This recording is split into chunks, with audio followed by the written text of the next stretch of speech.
Today, we'll be covering the impact of COVID-19 from a tax perspective and how this is likely to shape the future of tax. As you can see from today's agenda, we're also going to start to explore the role of technology in supporting changes that may be required by businesses going forward. I'm Sunil Palmer and lead our VAT team here at Smith Williamson.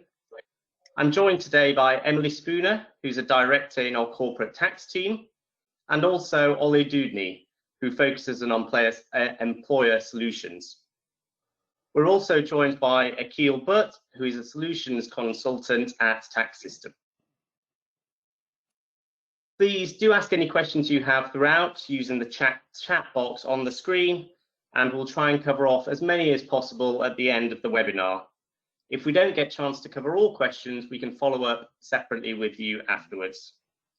Finally, just as a housekeeping point, you should be joining on mute, but if there is any background noise and you have become unmuted, can you please check and mute yourself, please? Thank you. So, just to set the scene, a few headlines which I'm sure many of you will be familiar with. The inevitable focus on COVID-19 and the impact on the economy has been inescapable since March this year. We've moved from the norm whereby employees generally work in offices in central locations to significant numbers of the workforce being furloughed or working from home. The practical and logistical impact of a lockdown, as well as the related knock-on impact on confidence and increased levels of uncertainty, have had a catastrophic impact on the UK economy, as well as globally. Although many businesses, predominantly in the service sector, have managed to continue as close to business as usual as possible through the use of technology, others, more reliant on footfall, for example, retail, leisure, hospitality and tourism, have been hit harder than ever before. The one consistent message we are hearing from clients in this period of ongoing uncertainty is that cash flow is their highest priority. There are various potential reliefs from a cash flow perspective across all taxes, and Emily will start by talking us through the corporate tax and R&D points. Thanks, Sunil.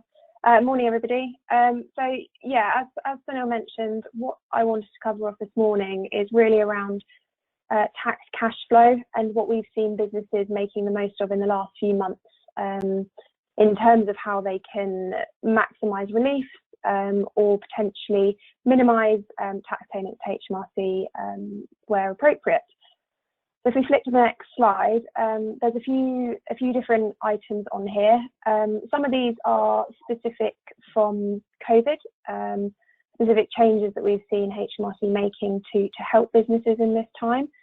And others are ongoing reliefs that have been around for quite some time, but with the increased interest in cash, as I'm sure many of you will have felt over the last few months, businesses have unsurprisingly been trying to minimise their tax and maximise their relief. So the two that I'm going to focus on most here are around tax repayments and R&D relief, because they've been the most of interest to our clients. But just to touch on the other 3 points quickly, capital allowances and tax depreciation is something that quite often gets forgotten about by businesses. What that is in your accounting purposes, you will have depreciation, and from a tax perspective, you don't get a deduction for that depreciation, but instead you have something called capital allowances, and that entitles you to relief on qualifying assets. Quite often you will be able to get enhanced deductions for energy efficient assets. There are lots of things you can do around planning to make sure that you're getting the relief that you are due, and this is something that is relatively often overlooked by businesses and not maximised. Interest deductions is another interesting one, excuse the pun. It's something that we've got plenty of rules around at the moment. There's ever increasing scrutiny by HMRC on interest deductibility.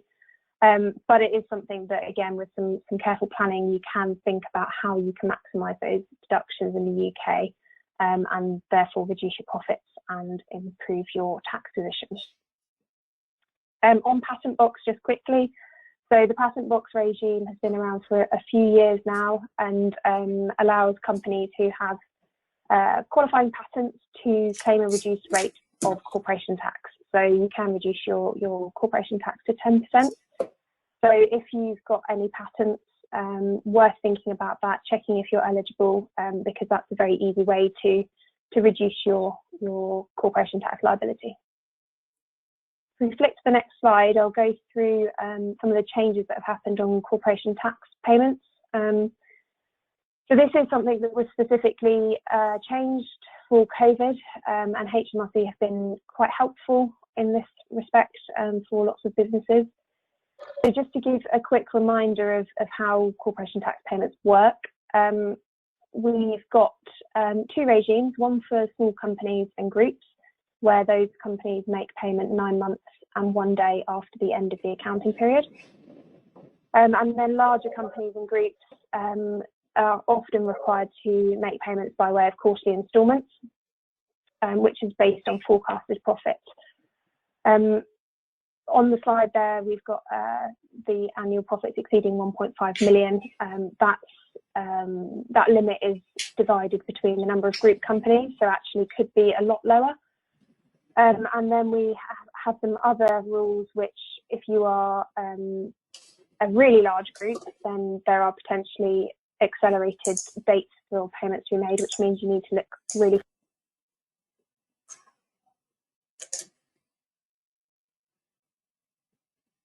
Sorry, I've muted myself somehow there. If you're very large, you may have to make instalment payments really far ahead of time. So you're obviously looking there ahead at forecasted profit, and there's some subject on what those forecasts may look like. In terms of cash flow, obviously when you're using forecasted profits, you're looking ahead to try and work out what your tax payments may be. And one of the things that HMRC helpfully have allowed businesses to do in the last few months is look at, if we say a December year end, so December 2020, look at your forecast for this year and say, actually, we think we are not going to make the profit that we thought we would, and potentially make a reclaim for that tax paid now, as opposed to waiting for after year end. So if we flick to the next slide, there's an example on here that I'll just talk through. So on our timeline here, we have a business which is, if we assume making a loss, as I said, in the year ended 31st of December 2020. And let's assume that last year there was profits and tax paid. So normally, if we're looking at making a loss carryback claim, we would have to wait until you filed your tax returns for your December 2020 year end, which will be at some point next year, once your account's been prepared, once your tax return's been completed. Could be towards the end of next year, and that's quite a long time to wait. So what HMRC have allowed is businesses to say, actually, as of September 2020, I think I'm going to be loss making for the year ended December 2020. And to apply to HMRC to carry back those losses early so that you can achieve a repayment of some of last year's tax paid much earlier. And we've seen lots of businesses doing this. HMRC have been really receptive to it. They've been quite helpful in terms of making the payments relatively quickly. You do have to have evidence to support a claim. You know, it needs to be reasonable, it needs to be fairly robust. You need to be sure that you are going to be making losses as best as you can. But as I say, HMRC have been fairly receptive on this one. If we go to the next slide, just to talk about R&D relief then briefly. So I'm sure lots of you will already be aware of what research and development relief is. It's a very generous regime that we have in the UK. And HMRC are really quite behind pushing businesses to make R&D claims. So something that is encouraged, and businesses that potentially have qualifying expenditure should be looking at. There's two different regimes depending on whether you're a small and medium-sized entity or whether you're a large company. But in both cases, you potentially can end up with a cash repayment. So particularly handy if cash is tight. As you can see from the numbers on the slide there, the percentages are obviously a lot more generous if you're a small or medium-sized entity than if you're a large business, but it's still very much worth looking at, especially if you've got quite a lot of expenditure. So where we talk about R&D, I guess your immediate thought is quite often people in lab coats working in specific scientific fields. It's not the case. I mean, what we see a lot of these days is lots of technology type claims. In the construction sector, there's a lot of claims. Engineering, it really is a very, very broad definition. So anything that's seeking to advance science or technology through scientific or technological uncertainty. So just because you're not a pharmaceutical business, for example, don't assume that there isn't an R&D claim to be made. We see a really, really wide variety of claims being made. Next slide, please. So just in terms of what we've been seeing over the last few months then on R&D, unsurprisingly, perhaps lots of businesses making R&D claims that haven't been making them before because of the focus on improving cash. We've had HMRC allocating some additional resources to try and deal with these claims and to try and expedite cash going back to businesses. Pre-COVID, we sort of were seeing some quite large delays, especially when you kind of come to busy periods like December claims or year end. But HMRC did allocate additional resources to try and get these cash repayments back to businesses as quickly as possible. We've also seen claims where businesses have been making R&D claims for a number of years, and we've been reviewing those, looking at those and making sure that they have been maximised. You can look back 2 years, so there's potential to do some backwards-looking things as well. And then, quite interestingly, lots of forward planning in terms of looking ahead to what spend is going to be incurred and trying to make sure that if you are spending money now, that you're tracking that so that when the time comes and your account's done, it's very quick and easy to get that R&D claim in rather than having to wait until after the year end and do the process then. So to try and get you that relief and that cash back quicker. We are, however, of course, seeing an increase in R&D claims and the complexity that goes with the R&D regime. HMRC are interested in it.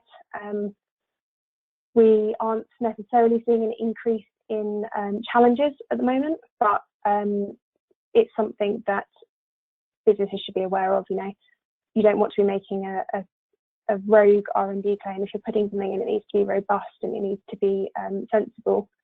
HMRC will be looking at these, I think. I think that's me. So I'll pass over to Ollie.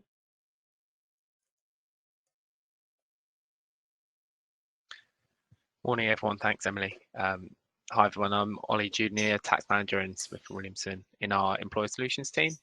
So today, just wanted to discuss the impact COVID-19 has had on employment tax, some of the trends we're seeing in this area, touching upon some of the support schemes available to maintain employment, some of the key risks and updates from a home working trend, and how to protect cash flow using incentives. Finally, just going to cover some of the key trends in transactions that we're seeing. So we move on to the next slide, please. And starting on the support schemes from HMRC. We're nearing the end of the job retention scheme. Some people won't be happy about that. With a new scheme that's coming in place that hopefully gives some more flexibility. I'm sure most people are aware of the rules by now, so I'm not going to cover those, but we'll just talk about what we're seeing from a risk and compliance perspective. So overall, the claims under this scheme they'll end on the 31st of October, so they'll need to be in by the end of November. And the new scheme will start from the 1st of November. So you do not previously have to have been using the job retention scheme to use the new job support scheme. So claims, we're kind of seeing and expecting quite a lot of inquiries from HMRC. We're starting to see letters come through, etc., as they look to recoup the billions spent. So I think at first they'll be focusing on those whistleblowing tips, fraudulent claims, and perhaps where employees have been working during their time on furlough, where the money hasn't been passed on to employees, etc. We have seen some errors from clients, whether that's on due diligence or just helping clients through reviewing their calculations or helping with them. We've largely seen this with national insurance calculation that can be quite complex, using work days rather than calendar days, and some complexities around salary sacrifice. So although HMRC won't be looking for innocent errors, and will be understandable if there are some errors, I think they know that will be the case. It's still important to show that you've taken reasonable care and make sure your claims are as accurate as possible. So, I'd always advise checking the accuracy of the claims, using independent reviews if you need to, and keep evidence really of how COVID has affected your business, and then disclosing if overclaims have been made or perhaps you think you weren't eligible to make a claim. As mentioned, from the 1st of November, we'll have the new job support scheme that was announced last week. So it's quite similar to the scheme that's in Germany. So employees must work and get paid for at least a third of their normal hours. For the hours that they haven't worked, the employer and HMRC, up to a cap, will pay a third each. So we're kind of waiting at the moment for detailed guidance on how this will work in practice. I know Germany have been using it some time. Large businesses will have to prove that their revenue's been affected. I'm not sure kind of what benchmark that will be set on that, and won't be able to pay dividends either. So there'll be some restrictions there. So if we move on to the next slide and looking at some of the other trends that we're seeing in terms of the changing culture, we're seeing a lot of UK employees requesting to work overseas, not just remotely in the UK, but perhaps over in another country, as well as being perhaps stuck in some places, and also a general reduction in travel. That causes a lot of tax consequences for clients. There's quite a lot of aspects to think about, including the employer obligations in each jurisdiction, what the requirements are in those countries, and the risk of creating a taxable presence in those countries. So it's more important than ever, really, to know exactly where your employees are based at all times, so you can manage the tax and also the health and safety risk of your employees traveling around. There's also a number of changes that need to be made once your business has settled down and you really start to see some different working patterns that have been established, given the new normal, and perhaps that includes more home-based workers, less travel, etc. And I think we've already started to see amendments and adapting your expenses and travel policies. There are some reliefs for home workers that can be used, such as a home working allowance, and some temporary ones around the provision of equipment to employees. So it's worth considering those and advising your employees where they can get a better tax position potentially. You might want to consider the rules around temporary and permanent workplaces. They're quite complex, but potentially provide tax relief for certain travel. We're also seeing an increase in share options and share-based remunerations for companies to stay competitive whilst hiring or retaining employees, recruiting, incentivizing, while saving on your cash flow. It's very important, as increased share remuneration will help you kind of reduce, if you're reducing your pay, to keep those employees motivated. So we've definitely seen an increase in EMI. We'll talk a little bit later about the moving forward, some of the key updates potentially around capital gains tax, which could impact on that at this time. So a few final points from me, worth mentioning on the transactions point of view. We're kind of seeing more scrutiny in due diligence, SAA reviews as well, just due to the increased risk at this point in time. I'm sure that's the same from an audit perspective. This also kind of links to the scrutiny we're seeing on the job retention scheme, and that's coming up a lot in due diligence at the moment. We're starting to see transactions pick up again, but often this includes higher elements of deferred consideration. So this has led to a bit of increased activity in employee ownership trusts, with the potential capital gains tax rates increasing, which we'll talk about in a bit, and a low level of cost to implement. So because they're kind of quicker and easier to put in place, and owners maintain involvement in the business and the day-to-day running of the business is unchanged, that this has driven quite a high level of EOTs going on at the moment. The main benefit obviously is the 0% capital gains tax rate. We're not sure whether HMRC will look at that. With the budget being pushed back, though, that gives us a bit more time to put them in place. But there's also benefits from a cultural aspect to being employee owned, which means it drives growth. And now business owners looking at succession planning might decide now is a good time to de-risk or start to put something in place. So that's what we're seeing from employment tax front. I'll pass over to Sunil now, who will cover some of the VAT aspects that he's seeing. Thank you, Ola. So from a VAT perspective, there have been two main COVID-19 specific reliefs that the government has put in place. Firstly, the VAT deferral applied to any VAT registered business and allowed that business to defer any VAT payments that would have been ordinarily due between March and June earlier this year. Further, as of the end of last week in the winter plan, the government has announced further support. The initial plan was for that any VAT deferred to be payable by the end of March 2021. However, the government's gone a step further, and any VAT deferred is now going to be able to be spread in 11 monthly payments starting from March 2021. So that is akin to a further interest-free loan. My understanding is that in order to apply for that, there will be a process in place and the deadline will be early next year. So there's plenty of time to consider that. Next, the government's also actioned further specific reliefs aimed at those sectors of the economy that have been hardest hit by the pandemic, namely the leisure and hospitality industries.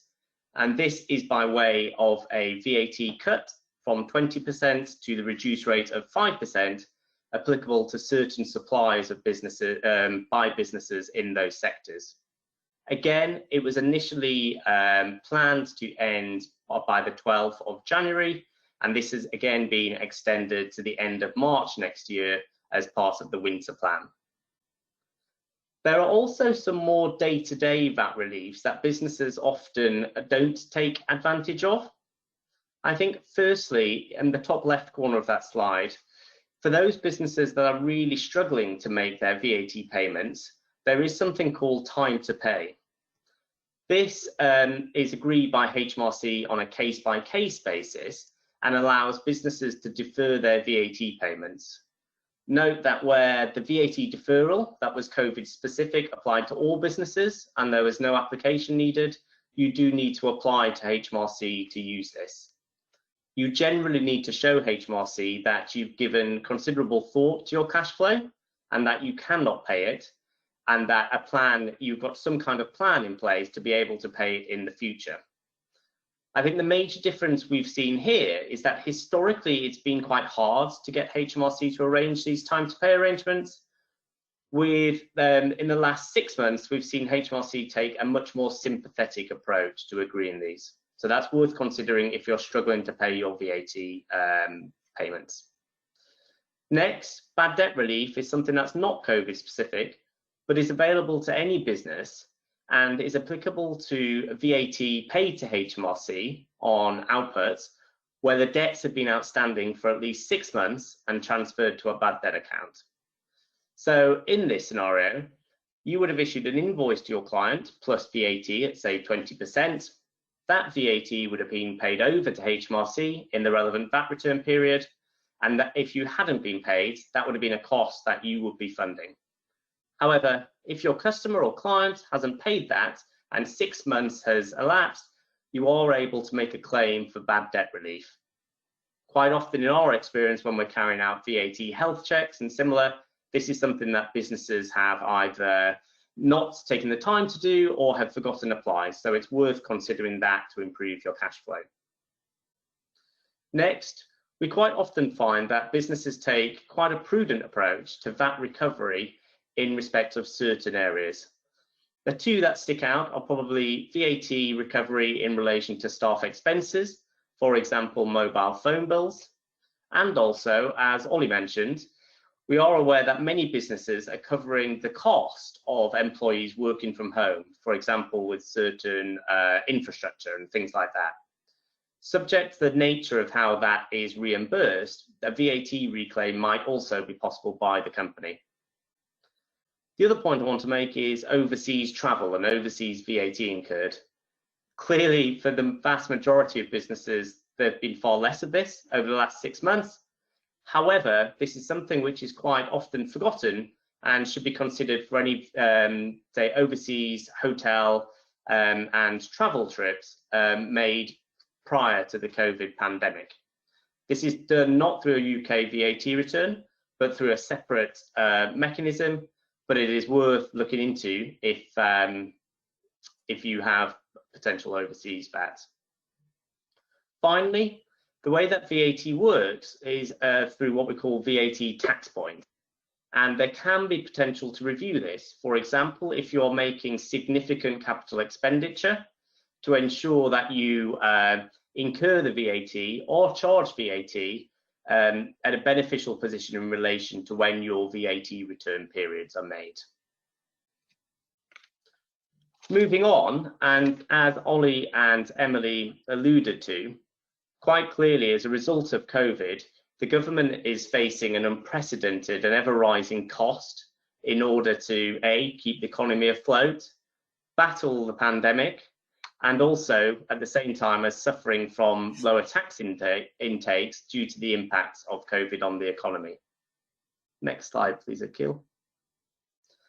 Whilst many businesses are rightly focused on short to medium term cash flow planning, the impact of COVID-19 will be felt for many years to come as the government attempts to manage the deficit.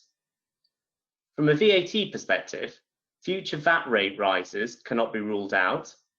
It's highly likely that taxpayers will face more scrutiny on their VAT affairs generally by way of VAT audits, inspections, pre-creditor checks and things like that, as well as facing a lot more scrutiny on upcoming compliance requirements, with the most obvious one being the introduction of making tax digital from early next year. I think it's fair to say that HMRC are going to look at this more than what they would have done if there wasn't this deficit going forward. Emily, I assume this is similar from a corporation tax perspective going forward? Yeah, absolutely. It's a common theme, I think. There was some press articles a few weeks ago when we were still expecting to have the autumn budget, and there was speculation as to whether corporation tax rates might rise to 24%. That obviously was fairly unpopular with businesses who are still trying to recover and still struggling. I'm sure most of you will have seen the autumn budget is now not happening, so that's good news from that respect, but I think it's probably a short-term reprieve. We'll see where we go next year. Similarly with VAT, I think it's going to be potential tax rate rises. We're expecting increased HMRC scrutiny across the board, because they're going to have to plug the budget deficit some way. We've also got making tax digital for corporation tax coming down the line. I think Akil's going to touch on that a bit later, so I won't talk about that now. And then R&D, again, similar with the broader corporation tax scrutiny from HMRC, is unsurprisingly going to increase, we think. Ollie, similar story on employment taxes? Yeah, the bearer of bad news going last, but more HMR scrutiny from our side. I think at first it will be very much focused on the job retention scheme, given the amount that was spent on it and is being spent on it. I think that will then perhaps move to POE reviews, etc., and just trying to recoup some of that tax. We've had a consultation on capital gains tax. I know there's a lot in the press about that coming into the budget. They did delay the budget, so potentially to start next year. Whether they're aligned to income tax rates or perhaps just raised a little bit, we're not too sure, but there'll definitely be some changes there.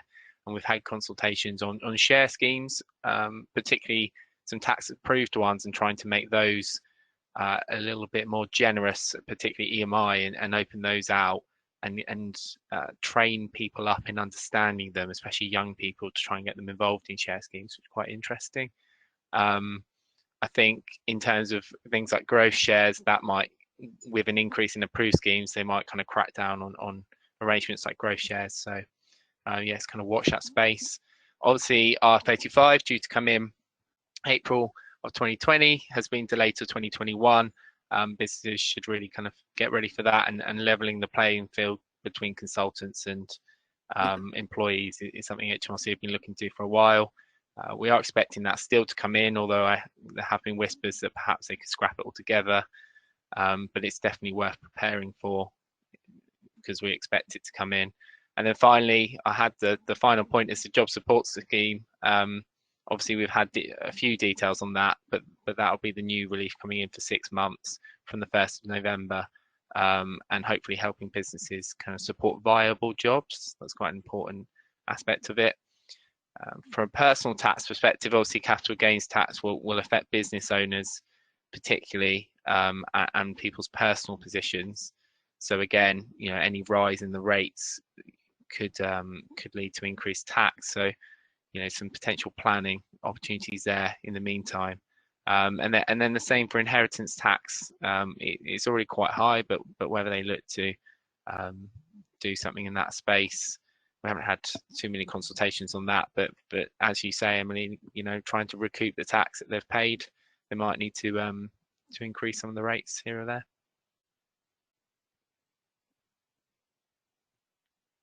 Thanks, Holly. And Akil, over to you. Thank you. Really, thank you, guys. So just from myself in terms of my role and where I work. So I work within tax systems as a solution consultant, and at the moment, a lot of things that we're seeing is partly down to what HMRC are trying to get in terms of changes, but also we've had a unique year. So, you know, technology has a big part to play in supporting change and helping you through cash flow, helping you through, you know, like the MTD requirements the guys have spoken about, but also just in general business, being able to assist you with certain things. So we'll take a look through that. First off, we see digitalisation as such, and where businesses are trying to do it, and where different jurisdictions are bringing it in, where those trends are globally. So you'll see from different examples here where you've got complete digitalisation of taxation in certain jurisdictions.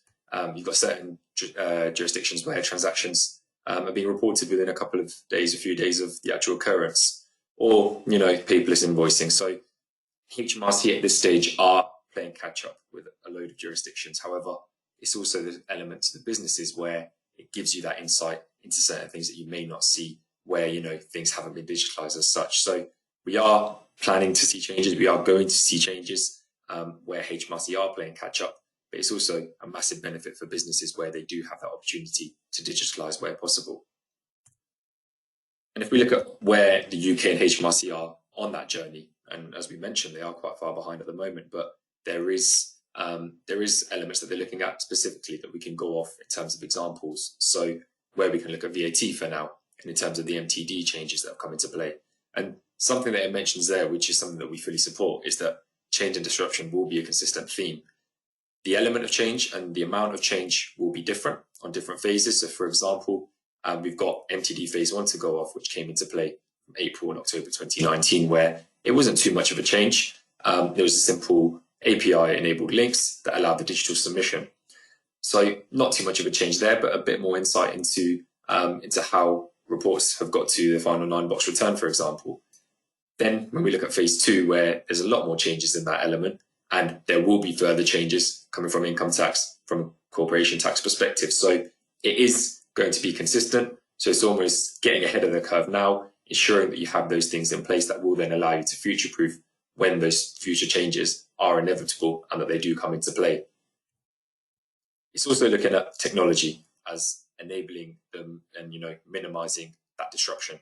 And something that was referred to earlier as well is where Emily said, it's a perfect time to really optimize and jump on the R&D claims, jump on the relief that HMRC are giving at that moment. So technology is also a key enabler in allowing you to make sure that you're maximizing those opportunities to help in the current climate as well.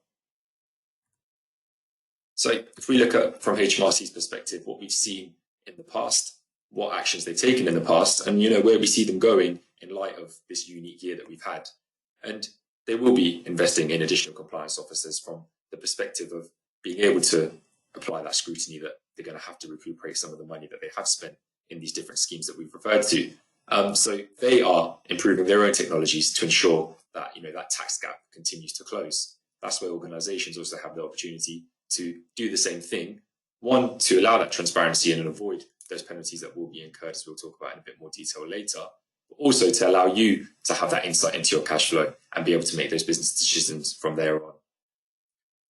Again, picking up on that point in terms of the collection efficiency. So they will be making sure that due to that tax gap, they recover as much money as they can through this. And, for the amounts that they're spending on these schemes, it's a perfect opportunity for them really to push down on that even further.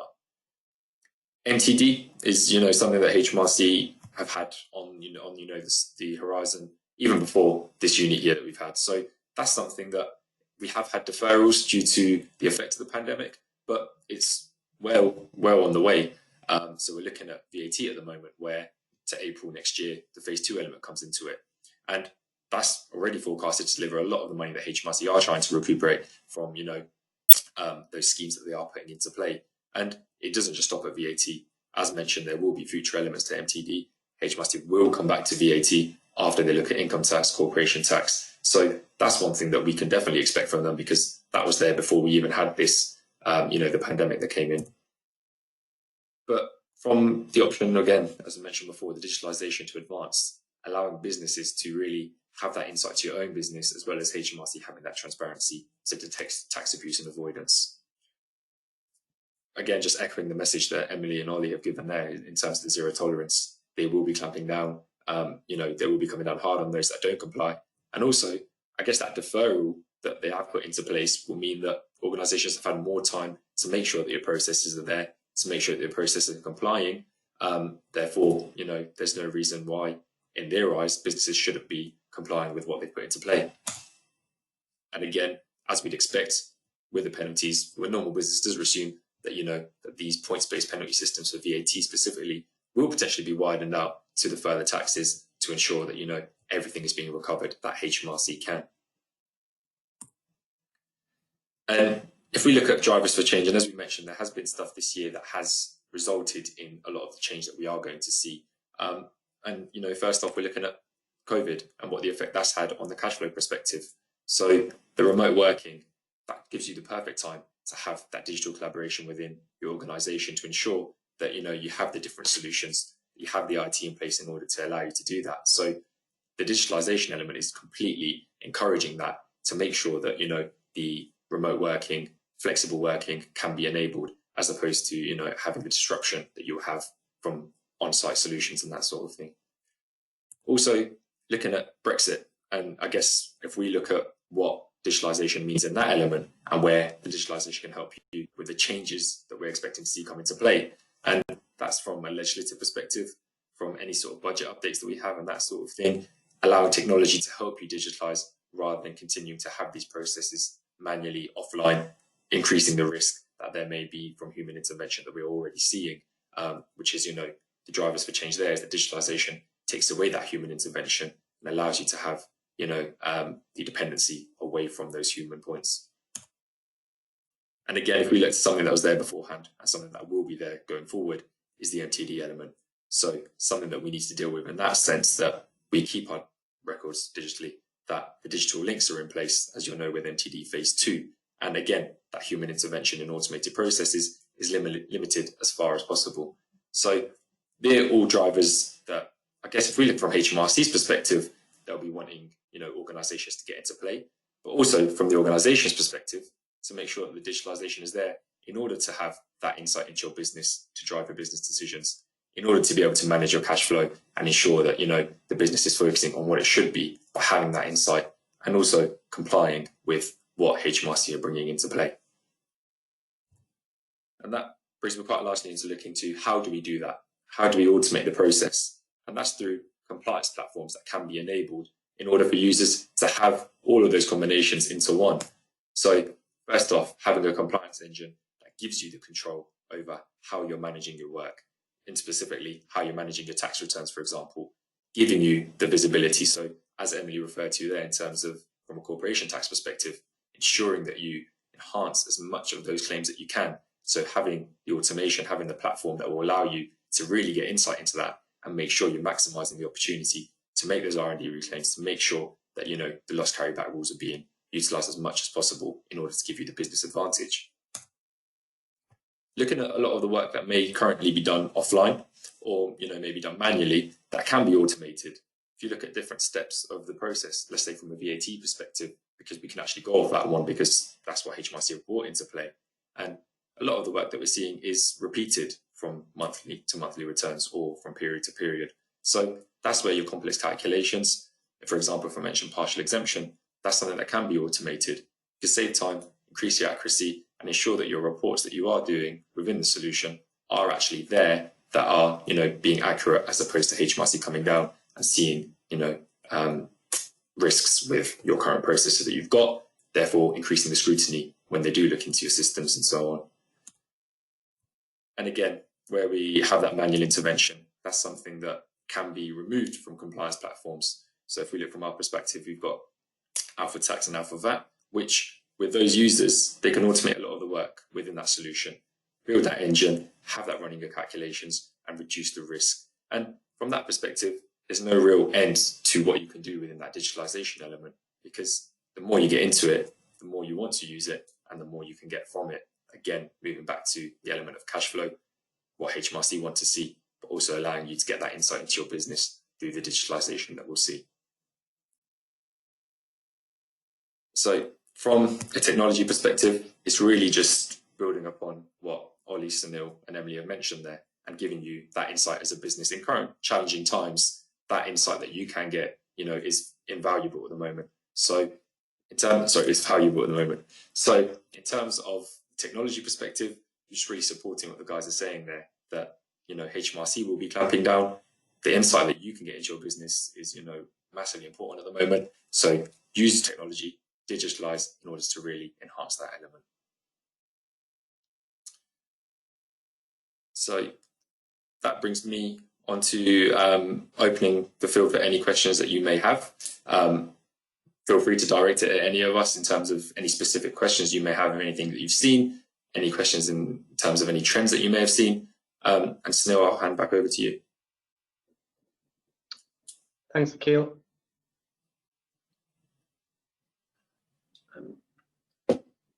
Do have one question, which is probably more you than me, Emily, which is how have you found HMRC to be in relation to helping businesses with tax repayments and R&D claims, i.e. have they been receptive, I guess?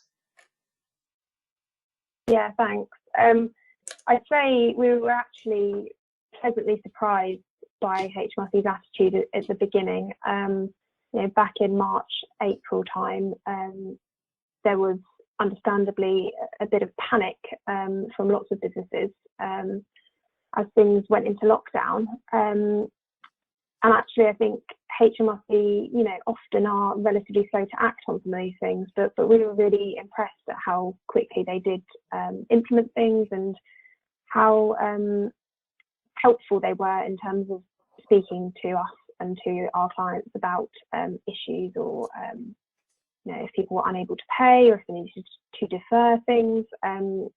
There was a lot of engagement. So yeah, I think generally really receptive, really positive experiences. Inevitably, the longer it goes on, the less that's going to probably be able to carry on, because, you know, there are things that need to be done day to day, and as you sort of move out of panic mode, perhaps it becomes less of an issue.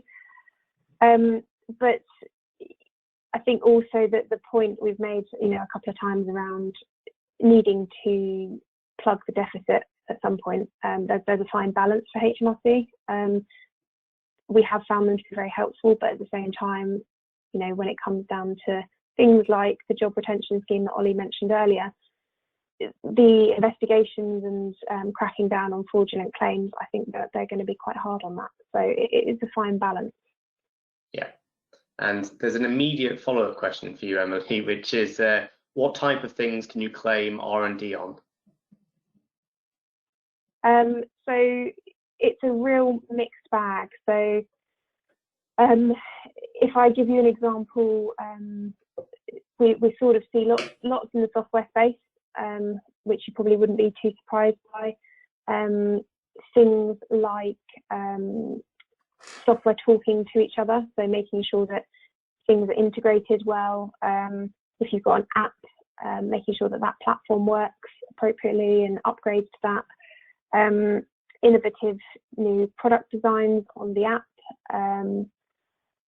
Data, lots around data.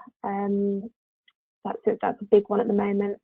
And then I guess moving away from software to perhaps things that you may not immediately think of would be R&D. I mentioned earlier construction as a big area. And I think when we speak to construction businesses, quite often they sort of think, oh no, you know, if they're building something or knocking down a building and rebuilding something, it's sort of expected that it's not going to go smoothly and it's not going to be easy to work out what's there. You know, you've got all the grand plans, but when you actually get into the ground and you start digging, inevitably there's something that you don't expect, and so you don't necessarily know if what you'd planned is going to work. And so it's really anything in that space that is where there's uncertainty. So if you've some of the things we've seen, for example, will be clever ways around how to demolish a building whilst trying to maintain certain parts of the building because there might be someone still living in it. You wouldn't immediately think that that might be R&D, but because of the uncertainty around how it works and the technology side of it, that can qualify. There's a huge range of things. I won't blab on too much, but I'd say the general themes are around software and sort of construction at the moment. And I think from the construction perspective, HMRC have actually been very vocal about the fact that they think that businesses in the real estate sector are not claiming what they should be. So the amount of businesses that are claiming R&D in that space is really low compared to the amount of spend that goes on. So I think they're actively encouraging businesses to make those claims. So if you are in that space, it's something that HMRC want you to do. So you'd be mad not to consider it. Thanks, Emily. Unless you have any questions sent to you directly, Akil, I think we leave it there.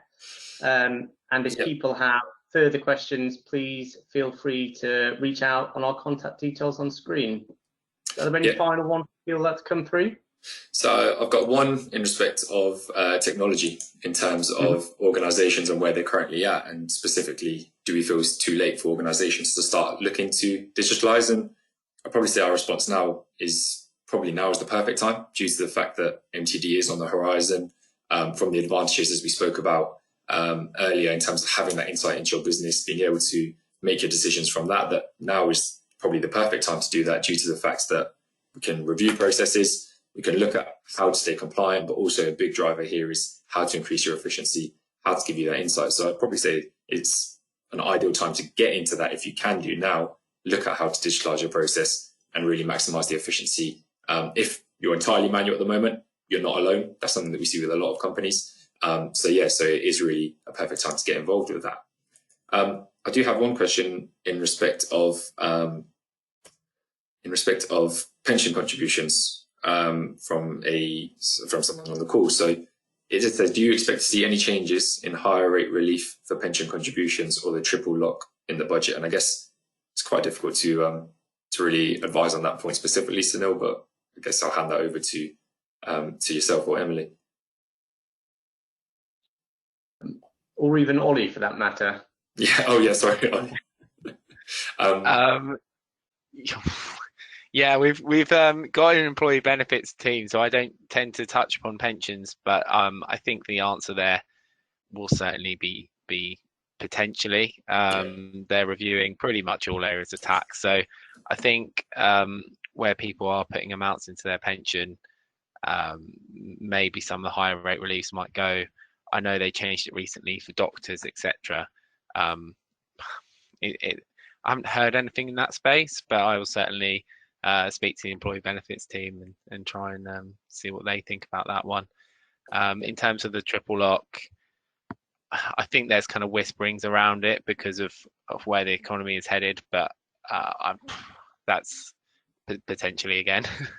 Yeah, I think on that point, Ollie, if you look at the press prior to the second lockdown taking over the headlines again, so if you go back 2 or 3 weeks, one day there was an article about VAT rate rises, the next day it was corporate tax, the day after that it was higher rate tax. I think that just shows how open-minded the government is being at this stage about tax rate rises. But I think everything's on the table at the moment, and we can't rule out anything. I think it's going to be quite careful timing, because obviously you don't want to increase the taxes as we're trying to recover economically. So it'll be perhaps slow and steady rises put in at the right time. So I don't think it will hit all at once. Excellent. As I mentioned at the very start of this webinar, this is the first in a series. And in October this year, we're going to move on to talk about the role of technology in tax in a bit more detail. I know we've touched upon certain aspects today, but that should be a really interesting session about how important a role technology is increasingly being in tax. In November, we will talk about some 2021 HMRC initiatives.